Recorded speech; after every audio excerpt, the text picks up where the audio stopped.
Welcome to Comics Bazaar, the channel of comics commentary and arcana. This video features X-Men number 19, that's adjectiveless X-Men number 19, cover dated April 1993.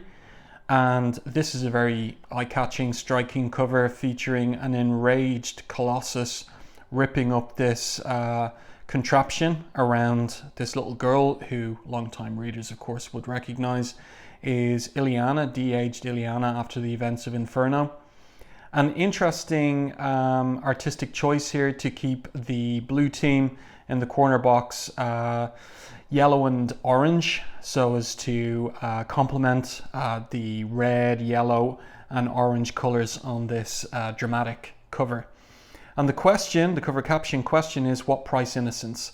So the cover here by Andy Kubert and Mark Pennington. Let's open this one up, to the splash page. And we have Omega Red here with the Soul Skinner in his human form, and the defeated members of the blue team here in the foreground, including Jubilee. And in the background there, we have Darkstar and Blind Faith, and they are in a vegetative state. And we just have a little sum up in the narrative captions of the previous two parts of this three-part story. And the Soul Skinner here suggests that he is going to explore the trauma and guilt and pain in the minds of the X-Men here via their link with the one called Psylocke.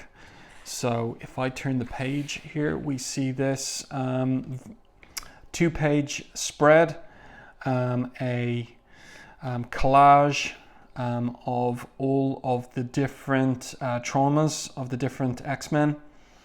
So it's kind of interesting to see what's going on with them all. But first of all, the three-part story, the title of it is A Skinning of Souls, and this particular third and final chapter is entitled, I'll just make sure that you can see that, Harvest of the Innocent. Written by Fabian Nicieza, penciled by Andy Kubert. There is a team of inkers here, and this suggests a deadline crunch. So Mark Pennington inks the first 9 pages, Bob Wiacek, pages 10 and 11, Dan Panosian, pages 12 to 16, and Al Williamson inks pages 17 to 22. Joe Rosas, colorist, Bill Oakley, letterer, and there we go. So interesting here, there's an image of Psylocke and Scott in bed together, and this connects with this ongoing flirtation by Psylocke towards Scott. And interesting point made by the Soul Skinner here, Psylocke entwined with Scott Summers, the X-Men's taciturn leader, but it is up here actually, in love or is it hate? And this connects with the subplot developing regarding this character in Japan called Kwanon, who has an interest in Psylocke and is coming to find her and kill her. And so a question for us is Psylocke the real deal? Does she have some kind of ulterior motive or plan, or what is going on? Then we see Jubilee with a vision of her dead parents and her fear of loneliness. We have Iceman there with Opal Tanaka and unable to find the warmth, the love of Opal, the woman you want but can no longer have. We saw that story pan out in issues of Uncanny X-Men 289 and 90. And we've got Wolverine here with his recent losses, in particular Mariko Yashida, and also the memory of Silver Fox, the loss of Silver Fox. And last of all, Scott Summers and the misery he's endured, the tremendous guilt. You dream of Jean Grey, but how can you provide for her? Lift this up so you can see it. When you have so sadly failed in providing for yourself, for Madeline, reference to Madeline Pryor there too, and most of all, your lost son, Nathan. And so again, this coming in the wake of Executioner's Song and the deaths of Strife and Cable. and the whole question of who exactly they were and what their relationship was to Nathan Christopher, Scott and Madeline Pryor's son. So the Soul Skinner is overwhelmed by Scott's trauma, and here we see his own backstory where he had a daughter, Oskana, who died, and he entered her mind trying to ease her pain as she died, but he couldn't even do that for her. And then he discovered that his wife had been a government security agent who had been surveilling him for 14 years. And she didn't use her state connections to help her daughter in any way, shape or form. And this drove the Soul Skinner crazy. He attacked his wife, shredded her mind and body. And he says here in Russian to Omega Red, and I cannot stop or be stopped until I've shown everyone the pain I have felt, the loss, the guilt, the failure. So he sends Omega Red, who's in his thrall, after Colossus and Colonel Vazhin, who escaped at the end of the last issue. And where they are now is they've come across this building that's filled with children that are not under the control of the Soul Skinner. This is a pretty good anchor image here by Kubert and Pennington of Omega Red. And Vazhin has explained that the state has had Illyana under watch, and they have a scheme to age her up to adolescence, where her mutant power will be manifest, and to warp or teleport the Soul Skinner to another dimension in order to save the people of the village. And then he realizes that a ship has arrived, Special Investigations Unit has arrived in their psi-shielded transport ship. If you are of a spiritual inclination, Peter Nikolovich, I advise you to pray, because our debate over the welfare of your poor sister may have become a moot point. Now, in the previous issue, we saw the abduction of Illyana and the murder of Colossus's parents by these very agents. So the question is, does Vazhin know anything about it? Here's Illyana in this box that is designed to send her into a rapid adolescence so that her powers will manifest. This is a nicely drawn image here. Pretty cool top-down 3/4 angle by Andy Kubert. Nice stuff. And now we get to the last page of Pennington's inks here. And at this point, Colossus goes crazy seeing his sister in the box, and he makes to free her, but Vazhin tries to reason with him and says, I know how hard this must be, but you're an X-Man. You know such choices must sometimes be made. Your sister may very well be the town's last hope, but Colossus won't be reasoned with. And he says nothing is worth that price. The price being Illyana's possible death. So here we get to these couple of pages inked by Bob Wiacek. I like these pages. They are the most distinctive of the four inkers. A very clean line by Wiacek. Yeah, looks good.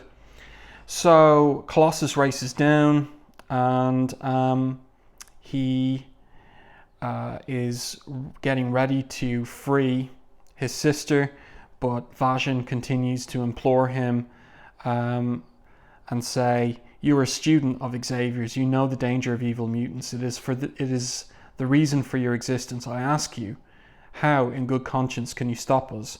And this gives Colossus pause, and at that point the Soul Skinner makes his entrance. And he reveals to Colossus, because he learns it from the minds of the agents, that they killed his parents. They were gunned down, murdered, butchered in your home just hours ago. And Colossus sees it in his mind, his father, his mother there.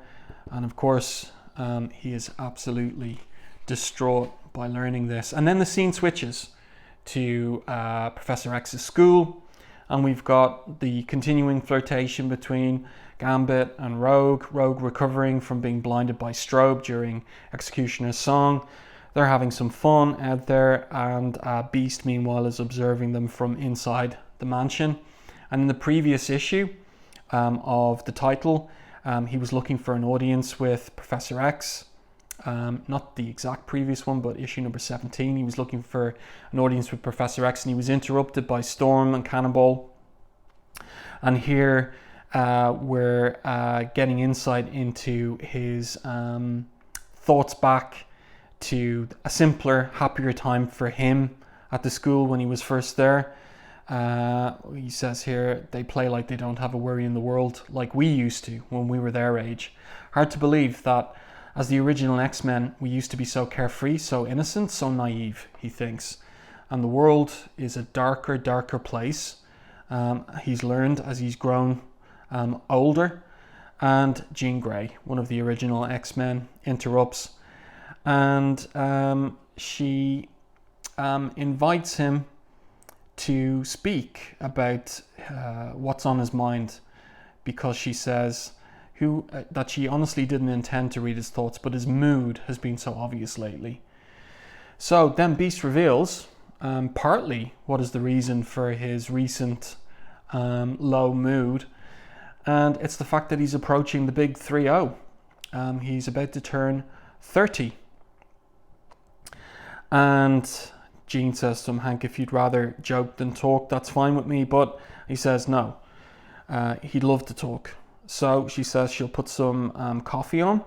And Beast here, with a smile on his face, says, Enchanted, we can even prepare some rather unique blends, which I was recently shown by our dear friend Guido. And that's a reference back to Executioner's Song when Guido was bringing coffee to various members of the X-Men at the mansion, with some alcohol in even. So that's a little bit of the joke there. And here we are back in Siberia, and Colossus's reaction to the news that his parents have been killed by Vazhin's agents. Now, these pages and the previous couple of pages inked by Dan Panosian looks pretty good, pretty complementary to Pennington's inks at the beginning of the issue. And Vazhin protests that he didn't know anything about the killing of Colossus's parents. He says, the operation called for the genetic acceleration of your sister, yes, but your parents were not to be harmed. I don't know why they were killed. So not on Vazhin's orders. And then the Soul Skinner gets involved and says, because it was expedient. And the state loves expedience no matter the cost. And so it seems that it was the general who appeared in the previous two issues who made the call that the agents kill Peter's parents. And the Soul Skinner says, someone out-schemed the schemes of the schemers. The plan was sanitized, was it not, Vazhin? Restructured to prevent any of you from staining your precious hands in the blood of innocence. And both of you are party to this madness, no matter the innocence you plead. So Colossus says, look, he wasn't involved at all, of course. But Soul Skinner doesn't believe him, and says, I slide through the folds of your mind like a snake. I know that inside your tortured soul, if but for a moment, you did consider the possibility of using your sister against me. And Colossus thinks here, says here, no, I weighed the cost of the lives. I thought, he looks like he has some doubt there. And the Soul Skinner says, lie to me all you want, twisted mutant fool, but do not lie to yourself. Before you learned of your parents' murder, you considered the option of allowing these security pigs to use your sister. And then, of course, all of this has to do with his own child, his own daughter. And he talks here, and this is a pretty grotesque anchor image as his tongue transforms into his daughter speaking in her own voice, like, I was right, Father. I was only a child too, and you watched me die, Father. Why so holier than thou with the metal one, if he wants to watch his sister die? Would that not make him no better and no worse than you are? So he's really tortured here. This breaks his psychic grip on Colossus and Vazhin. And Illyana here protests on behalf of her brother, saying, please don't hurt her brother, to the Soul Skinner. And he says, no, I will try not to, little snowflake. I'm tired of inflicting pain on others for my own sins, but neither am I willing to allow all these people to walk away from here and play their twisted games of deceit on others. But child, I'm afraid that in order to prevent us all from hurting each other, I must instead hurt you. So what he's up to here is he's going to kill everyone in the village. And Colossus realizes there's one way to stop him. And what is it going to be? It's going to require the children. So as he's going off to find them, and by the way, at this point now we've moved to Al Williamson's inks, and these look excellent. I'm a big fan of Al Williamson's inking, and looking really nice on these last few pages. So the blue team is back up since Soul Skinner has lost his grip on them because of the trauma he felt himself. And here we have a nice anchor image of the team. Even Darkstar and Blind Faith are back in the fight too. Here we have Colossus asking the children to come with him and play a game. We've got Psylocke kicking Soul Skinner in the head. Even Jubilee's in on the action there, but not using her powers. And then we have Cyclops and Blind Faith, Father Garnoff, trying to find a way of shutting down the contraption in which Illyana is held. Colossus arrives and he tells Psylocke, Psylocke, do not ask questions, just do as I say. The children, as they hold hands, knife one of them, and she doesn't know what he's planning. And then she does. She figures it out. She puts it together. I understand the children, linked in body, linked through my mind, their innocence, collected through my telepathic bond, and released into the Soul Skinner with the focused totality of her sidekick powers, the knife. So she knifes him in the brain. And that puts a stop to him, breaks his hold on everyone. And what happens is, as he's knocked out, somebody puts a bullet in his brain, Vazhin. So there you go. The climax and denouement of this story. And last page. So Illyana's out of the box. Colossus releases her and he says, we'll never allow you to be harmed again. And so he's going to take her back to the States. And Cyclops says to Vazhin, that was cold-blooded murder. But Vazhin justifies what he did by asking, was it? The Flag Watch program was created to protect humanity from your kind, not to eliminate them. This was an aberration. But the program will continue as a live operation, because as long as mutants like the Skinner exist, then the need exists as well. Wolverine arrives on the scene. He's been searching for Omega Red, but there's no sign of him. He got away again. I like the spotting of blacks on this. And again, Al Williamson's inks complementing nicely Kubert's pencils. And I think throughout this issue, the 4 different inkers, I don't think a casual reader would notice at all the different inkers. And that's a testament to Kubert's type pencils, I would say. And so then we have an anchor image group shot of everyone as our final panel. And Jubilee sums up, well, we got away to Wolvie, we got away with our lives. The only question I got is just how, in the name of Oprah, Montel, Raphael, do you guys deal with this kind of pain all the time and still look at yourselves in the mirror? So there you go. A 3-part story about guilt, trauma, pain, mental anguish and suffering. And in the course of it, Colossus, he loses his parents, butchered, murdered, shot down by Russian state agents. And how's he going to feel like about that in upcoming issues? It's going to factor into a decision he makes in a few months' time in respect of upcoming issues of X-Men. So I do hope that you enjoyed this review and commentary on Adjectiveless X-Men number 19. If you did, please like the video on YouTube, and if you haven't done so already, subscribe to the channel and stay tuned for more content like this.